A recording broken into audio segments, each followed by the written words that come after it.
It was 1986 when Press to Play, Paul McCartney's last album, became the biggest album failure of his career. Pop music was changing, and new references such as George Michael and Phil Collins were causing Paul's misgivings. He realized that his dominance in the charts had come to an end. In an attempt to give his music a contemporary sound, he began working with Hugh Padgham, one of the most sought-after producers of the time, who had already worked with Peter Gabriel, Genesis, and The Police. McCartney's album, despite featuring collaborations with Phil Collins, Pete Townshend, and Carlos Alomar, was not enough to please the public, who saw in Paul a desperate attempt to sound modern, and for many, it betrayed the essence of his sound. Selling only 250,000 copies in the US, Paul McCartney knew he could not afford another setback. Months earlier, his film, Broad Street, had also failed at the box office, and the feeling of going out of the mainstream was terrifying him. He changed his manager and his strategy, and taking advantage of the celebration of the Sgt. Pepper 20th anniversary, Paul McCartney thought that perhaps by reconciling with his Beatle legacy, he could get back to number 1 in the charts. And Return to Pepperland was an attempt to do that. Return to Pepperland. Come back to love and peace. Return today. Return to Pepperland. It's not a mile away.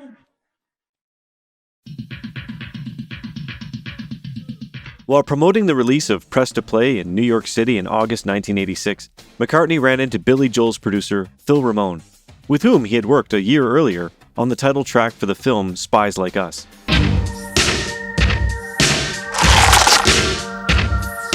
Using musicians from Billy's backing band, they recorded 2 more songs, Beautiful Night and Loveliest Thing, and then decided to go to McCartney's Hog Hill Studios, where they recorded more songs such as Atlantic Ocean, Feel the rhythm of the Atlantic Ocean. Big Day,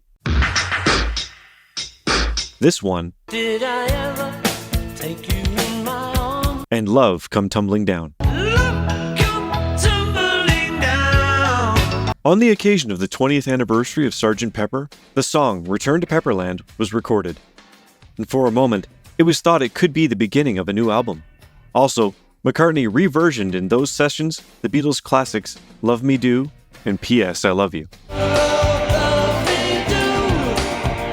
You know I love you. So love me do, love me do, love me do.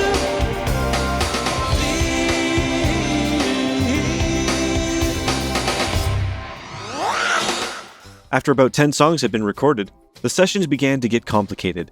Paul's relationship with Phil was described by the session musicians as a bit strained. In artistic decisions, there were times where they went in completely opposite places, such as the drums, as McCartney opted for more electronic sounds while Phil was looking for something more traditional, being this reason for the producer to abandon the sessions.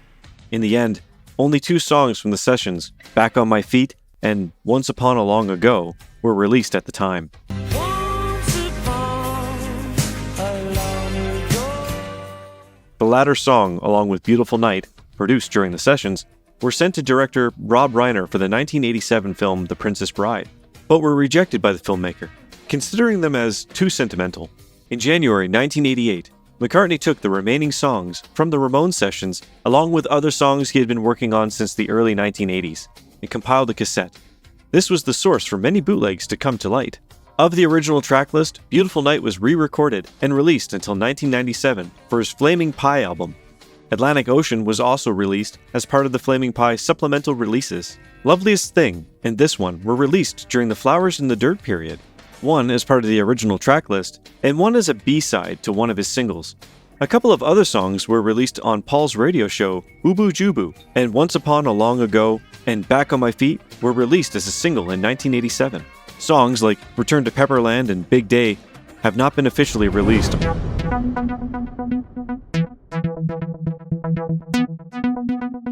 Paul was looking to revalue his career, and he saw in All the Best, his second official compilation album, the chance to put great songs from his catalog in discussion once again, as well as the opportunity to approach new generations in new formats. In those years, a hits album was seen as an approach to decadence, and Paul and his people were discussing quite a bit whether to do it or not. In the end, they did. The album was a success, and it marked a more positive path for Paul's next album. 1, 2, 1, 2, 3, 4. Think it over, baby. I've been hitting town, only you getting it back. I've been doing it now.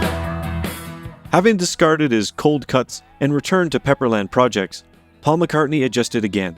He looked for a collaborator in Elvis Costello, who reminded him of John Lennon, at least in the songwriting dynamics. He broke many of the patterns he had worked with for the whole decade. He changed the band, the producer. He reconciled gradually with his Beatle past and decided to go on tour after a decade of absence. With all these elements, Flowers in the Dirt would reach number 1 and would give back to Paul McCartney the peace he needed to stay relevant.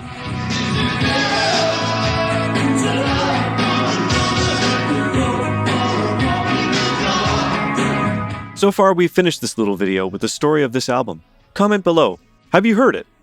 It's available on YouTube with a couple of different track lists. We would like to know your impressions. Subscribe to our channel and like the video. Thanks for your time. This is Music Box. My cousin Lil comes home at 8. That's late for her. Her husband Ben just doesn't show till she's in bed.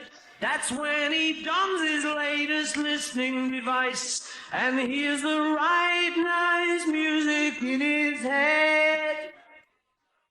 Return to Pepperland.